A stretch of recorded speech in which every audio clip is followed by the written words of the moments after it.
بلا جھجک سوال کر سکتے ہیں. جی کھڑے ہو جائیے. وعلیکم السلام. جی میرے 3 سوال ہے.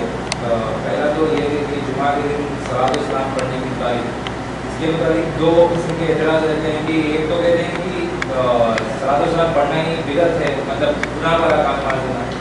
اور چند لوگ تو یہ کہتے ہیں کہ ہاں صلاۃ السلام تو پڑھنا جائز ہے، لیکن جو طریقہ کار ہے اس پہ مطلب اعتراض کرتے ہیں، جیسے کہ ہے کہ کون پڑھو بھائی آپ کو نماز کے بعد، مطلب یہ کہاں سے ثابت ہے، اس طرح کے اعتراض کرتے ہیں. جی پہلا سوال، اس کا جواب پہلے لے لیجیے، اس کے بعد دوسرا سوال. آپ کا سوال یہ ہے کہ جمعہ کے دن صلاۃ السلام پڑھنا یہ کہاں سے ثابت ہے؟ قرآن سے ثابت ہے. اللہ تبارک و تعالیٰ نے ارشاد فرمایا، حالانکہ میں اس سے پہلے بھی اس چیز کا جواب دے چکا تھا، شاید آپ نہیں آئے تھے، پھر سے میں دے دیتا ہوں تاکہ اور ریپیٹ ہو جائے. دیکھیے جمعہ کے دن صلاۃ السلام پڑھنے کے متعلق قرآن پاک فرماتا ہے ان اللہ و ملائکتہ یصلون علی النبی یا ایھا الذین آمنوا صلوا علیہ وسلموا تسلیما. بے شک اللہ اور اس کے فرشتے نبی پر درود اور سلام پڑھتے ہیں.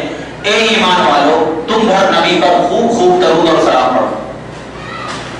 یہ آیت قرآن پاک کی ہے اور یہ آیت وداؤٹ کنڈیشن ہے نا، وداؤٹ کنڈیشن.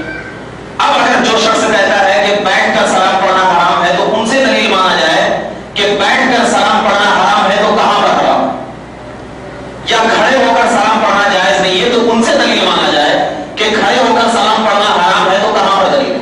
کیونکہ آپ لوگوں کو معلوم ہونا چاہیے کہ جو چیز وداؤٹ کنڈیشن ہو تو اس کو کنڈیشن کے طور پر استعمال کرنا اسلام میں جائز نہیں. تو جب وداؤٹ کنڈیشن اللہ تعالیٰ نے بتا دیا تو چاہے ہم بیٹھ کر نبی پر سلام پڑھیں، چاہے ہم لیٹ کر نبی پر سلام پڑھیں، چاہے ہم جمعہ سے پہلے نبی پر سلام